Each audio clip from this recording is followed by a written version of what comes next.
MP board कक्षा 10वीं के विज्ञान सब्जेक्ट के अर्धवार्षिक पेपर का मैंने वस्तुनिष्ठ प्रश्न बता दिया आपको। आईएमपी जितने भी आईएमपी वस्तुनिष्ठ प्रश्न बन सकते हैं वो सभी बता दिए हैं मैंने। यहाँ तक कि खाली स्थान भी बता दिया है और एक वाक्य में उत्तर भी बता दिया। अब बचा जो था वो है सही जोड़ी।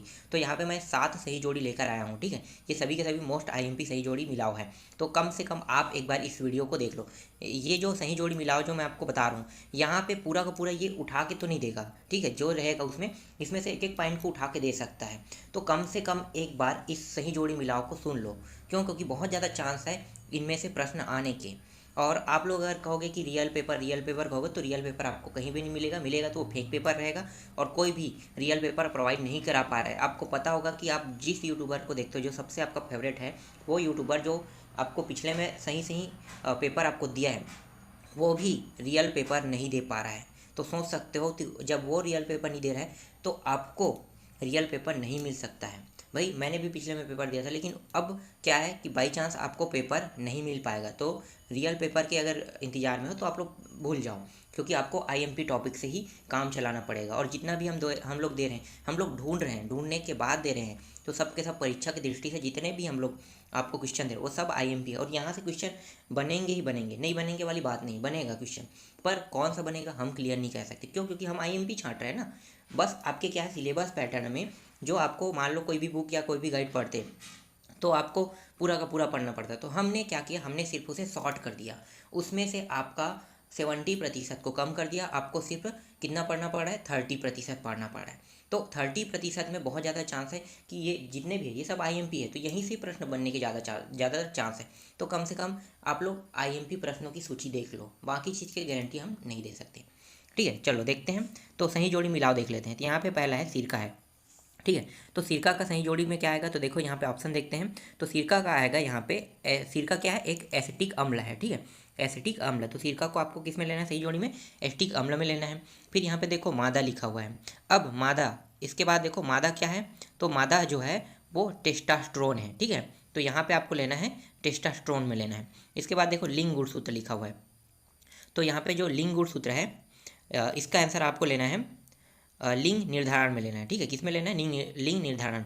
तो आपको समझ में आ रहा है जो टॉपिक मैं बता रहा हूँ। बस आपको वीडियो देखना है, कुछ नहीं करना है, और समझना बस है, सुनते जाना है, कुछ नहीं करना है। इसके बाद देखो नेत्र गोलक। तो नेत्र गोलक को आपको लेना है यहाँ पे 2.3 सेंटीमीटर में लेना है। किस में लेना है, नेत्र गोलक को 2.3 सेंटीमीटर में। इसके बाद है गंगा सफाई योजना। गंगा सफाई योजना कब शुरुआत हुआ था, तो गंगा सफाई योजना जो है वो शुरुआत हुआ था 1985 में, ठीक है। तो 1985 आपको लेना है। अब जो आंसर यहाँ पे नहीं लिया गया है वो आंसर आपको छोड़ देना है, ठीक है। तो यहाँ पे आपको एक सही जोड़ी मिल गया। चलो आगे देखते हैं अगला। तो दूसरा है यहाँ पे सही जोड़ी मिलाओ में, यहाँ पे दिया हुआ है सोडियम दिया हुआ है, ठीक है।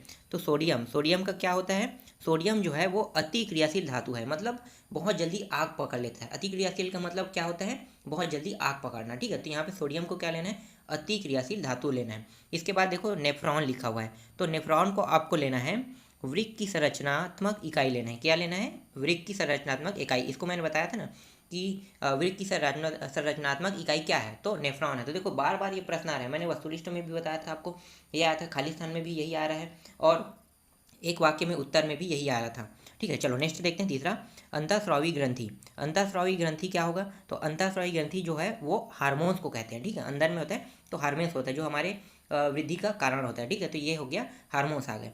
उसके बाद समजात अंग देखो, तो समजात अंग आएगा यहाँ पे जो समजात अंग है वो आएगा हमारे हाथ एवं कुत्ते के अग्रपाद लिखा हुआ है, तो ये आएगा आपको। तो चौथा में आपको ए लेना है। इसके बाद देखो विभांतर का मापन लिखा हुआ है। तो इसके लिए आपको लेना है वोल्ट मीटर, क्योंकि विभांतर को किससे मापा जाता है, वोल्ट मीटर से मापा जाता है। चलो आगे देखते हैं नेक्स्ट।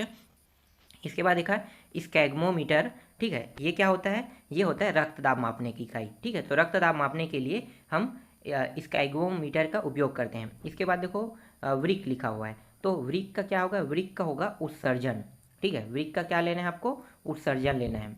इसके बाद धूम्रपान। तो धूम्रपान का आपको लेना है यहाँ पे फेफड़ों का कैंसर, ठीक है। धूम्रपान करने से क्या होता है, फेफड़ों का कैंसर होता है। फिर यहाँ पे देखो रंध्र। रंध्र जो है वो गैसों का आदान प्रदान करता है, क्या करता है, गैसों का आदान प्रदान। इसके बाद क्लोरोफिल। क्लोरोफिल जो है वो है प्रकाश संश्लेषण की क्रिया के द्वारा क्लोरोफिल का निर्माण होता है। तो ये टॉपिक भी आपको समझ में आ गया, 3 हो गया। चलो और आगे देखते हैं। ये सभी जितने भी मैं बता रहा हूँ सब मोस्ट IMP है। तो हो सकता है ये पूरा का पूरा ना आए, ठीक है, मैं ये नहीं कहूँगा पूरा पूरा आएगा, लेकिन यहाँ से एक एक पॉइंट अगर उठा दिया जाता है तो 7 टॉपिक से 7 पॉइंट आपको मिल गया। तो 7 टॉपिक में 7 या 8 प्रश्न आने हैं आपके एग्जाम में, तो यहाँ से तो पूरा उठ रहा है ना। भले 2-3 छूट रहा है, हो सकता है 5 भी आ सकता है, 6 भी आ सकता है, पर यहाँ से तो उठाने के चांसेस बहुत ज़्यादा है। कम देखने के बजाय आप ज़्यादा देखो तो ज़्यादा अच्छा होगा। तो आप पेपर के आप रियल पेपर तो मिलेगा नहीं, फेक ही पेपर मिलेगा आपको, तो आप उन चीज़ों को भूल जाओ, ठीक है। आप देखो जो लोग जो IMP प्रश्न बना रहे हैं उनके वीडियो को देखो, जो पेपर प्रोवाइड करा है ना उनका मत देखो, क्योंकि वो सबके सब फेंक रहेंगे। इसके बाद देखो तीसरा क्या है, सही जोड़ी बनाइए। तो मतलब ये चौथा है हमारा, तो सही जोड़ी मिलाइए में देख लेते हैं। तो और भी है यहाँ पे, जो चौथा टॉपिक है ये है। तो यहाँ पे पहला है विद्युत धारा का मात्रक क्या होता है। तो विद्युत धारा का मात्रक होता है कूलाम होता है, आपको पता होगा विद्युत का धारा का मात्रक क्या होता है, कूलाम होता है। इसके बाद देखते हैं प्रतिरोधकता का मात्रक। तो प्रतिरोधकता का मात्रक होता है ओम मीटर होता है। इसके बाद नेक्स्ट देखो स्वपरागण। तो स्वपरागण का होता है, यहाँ पे आपको लेना है द्विलिंगी पुष्प लेना है। इसके बाद चौथा देखो पर परागण में लेना है आपको एक लिंगी पुष्प लेना है, ठीक है। स्वपरागण में 2 लिंगी और पर परागण में 1 लिंगी लेना है, ठीक है। इसके बाद देखो विषमपोषी पोषण। तो यहाँ पे विषमपोषी पोषण है, तो विषमपोषी पोषण को लेना है आपको हिरण में लेना है, ठीक है। विषमपोषी पोषण आता है, हिरण होता है। इसके बाद परजीवी पोषण। परजीवी पोषण क्या होता है, तो परजीवी पोषण होता है जोंक होता है, परजीवी, ठीक है। परजीवी पोषण किसे कहते हैं हम लोग, जोंक को कहते हैं। इसके बाद विद्युत का सुचालक अधातु, ठीक है, विद्युत का सुचालक अधातु। तो इसको आपको लेना है ग्रेफाइट में लेना है, ठीक है, बी में लेना है ग्रेफाइट, क्योंकि सुचालक जो है वो कौन है, अधातु होने के बाद भी सुचालक है, ठीक है। जितने भी अधातु वो तो क्या होते हैं, कुचालक होते हैं, लेकिन अधातु होने के बाद सुचालक सिर्फ ग्रेफाइट है, इसीलिए यहाँ पे ग्रेफाइट आएगा। कार्बन का अपरूप क्या होगा, तो कार्बन का अपरूप आएगा हीरा आएगा, ठीक। चलो आगे देखते हैं और कुछ सही जोड़ी मिला हो उसको भी देख लेते हैं। तो दूरदृष्टि दोष।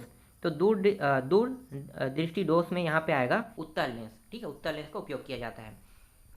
इसके बाद अगला है अभिसारी दर्पण, ठीक है। अभिसारी दर्पण देखते हैं, तो अभिसारी दर्पण जो होता है वो होता है अवतल दर्पण होता है। क्या होता है, अवतल दर्पण होता है। इसके बाद चौथा पॉइंट देखो, चौथा पॉइंट है अपसारी दर्पण। तो अपसारी दर्पण क्या है, तो अपसारी दर्पण हम कहते हैं उत्तल दर्पण को कहते हैं। फिर अनुवांशिकी लवण के वाहक क्या होते हैं, तो यहाँ पे देख लेते हैं, डी देखना है हमें, जीन्स देखना है, ठीक है। तो यहाँ पे आ जाएगा जीन्स आ जाएगा। फिर लिंग निर्धारण। तो लिंग निर्धारण को देखो, तो यहाँ पे आ जाएगा लिंग गुणसूत्र आ जाएगा, ठीक है। क्या हो जाएगा, लिंग गुणसूत्र। मादा जनन तंत्र। तो मादा जनन तंत्र जो है वो आ जाएगा यहाँ पे लिंग नहीं डिम्ब वाहिनी आ जाएगा, ठीक है, डिम्ब वाहिनी आ जाएगा, ठीक। तो इस तरह से कुछ मैंने आपको बता दिया, और भी है उसको भी देख लेते हैं। चलो आगे देखते हैं। यहाँ पे है बहुखंडन दिया हुआ है, ठीक है। तो बहुखंडन को आपको किस में लेना है, तो बहुखंडन को आपको लेना है यहाँ पे अलैंगिक जनन में लेना है। फिर निषेचन। तो निषेचन को आपको क्या लेना है, तो निषेचन को आपको लेना है यहाँ पे लैंगिक जनन लेना है। देखो बहुखंडन होता है, अलैंगिक जनन होता है, और निषेचन होता है, लैंगिक जनन होता है। इसके बाद प्रथम पीढ़ी में प्रदर्शित लक्षण। तो प्रथम पीढ़ी में प्रदर्शित लक्षण क्या होता है, तो वो होता है प्रभावी होता है, ठीक है। जनन पौधे से उत्पन्न पीढ़ी। चौथा जो है जनन पौधे से उत्पन्न पीढ़ी, तो यहाँ पे आ जाएगा संतति आ जाएगा, ठीक है। आगे देखते हैं लेंस की क्षमता का मात्रक।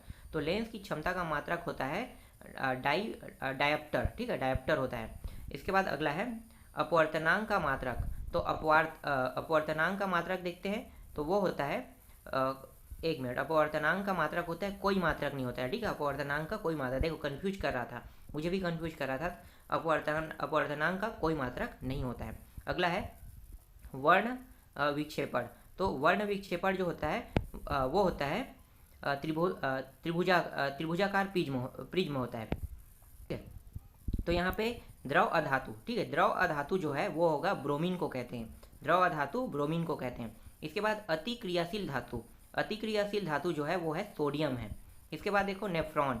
नेफ्रॉन फिर आ रहा है, देखो ध्यान देना ना, नेफ्रॉन फिर आ रहा है। तो नेफ्रॉन क्या होगा, वृक्क की संरचनात्मक इकाई है। इसके बाद देखो रंध्र है, फिर आ गया यहाँ पे रंध्र। तो रंध्र क्या होगा, तो रंध्र हो जाएगा यहाँ पे गैसों का आदान प्रदान करना। फिर पादप का लैंगिक भाग। तो पादप का लैंगिक भाग होता है पुष्प होता है। नर युग्म, नर युग्म आपको लेना है, नर युग्म को लेना है शुक्राणु में लेना है। फिर यहाँ पे विद्युत ऊर्जा का मात्रक, ठीक है, विद्युत ऊर्जा का मात्रक तो ये होता है किलोवाट घंटा होता है। फिर विभवांतर का मात्रक, ये तो आपको पता होगा, ओम एम्पियर। तो इस तरह से जितने भी आईएमपी प्रश्न थे वो सारे आईएमपी प्रश्न सही जोड़ी मिलाओ में मैंने आपको बता दिया। आप लोग आईएमपी प्रश्न ही देखना, ठीक है। और प्रश्न उत्तर वाले में आईएमपी प्रश्न का वीडियो पहले ही बना दिया हूँ, लेकिन वहाँ पे उत्तर मैंने नहीं दिया था, सिर्फ प्रश्न बताया था कि एक अध्याय में कितने कितने प्रश्न आईएमपी हो सकते हैं, ठीक है। तो ये रहा आपका वीडियो, पूरा कंप्लीट हो गया।